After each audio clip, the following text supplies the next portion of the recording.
வணக்கம்.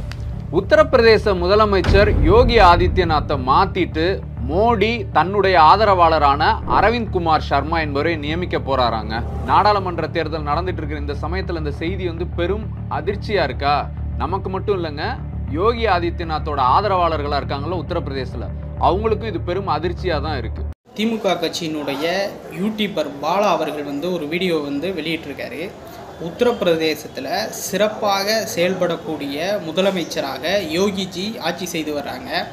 ஆனால் அந்த முதலமைச்சர் பதவியிலிருந்து யோகிஜியை நீக்கிவிட்டு பாரத பிரதமர் அவர்கள் அரவிந்த் குமார் அவர்களை நியமிப்பதாக ஒரு பொய்யான தகவலை யூடியூபர் பாலா வெளியிட்டிருக்காரு. இது உண்மையிலே வன்மையாக கண்டிக்கத்தக்கது.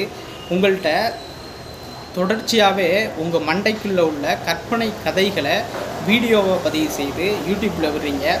இதை யாருமே நம்ப மாட்டாங்க. முதல்ல இந்த யோகியை பாரத பிரதமர் மாற்ற போகிறாரு, யோகிஜிக்கும் பாரத பிரதமருக்கும் ஒரு அண்டர்ஸ்டாண்டிங் இல்லை அப்படிங்கிறதுலாம் நாட்டு மக்கள் யாருமே நம்ப மாட்டாங்க. உங்களுக்கு தோல்வி பயம் வந்துருச்சு.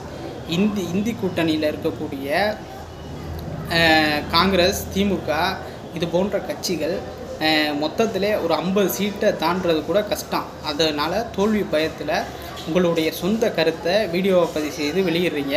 இதெல்லாம் உண்மையிலே கண்டிக்கத்தக்கது. பொய்யான செய்திகளை என்றைக்குமே மக்கள்கிட்ட கொண்டு போகாதீங்க. அது மக்களும் நம்ப மாட்டாங்க.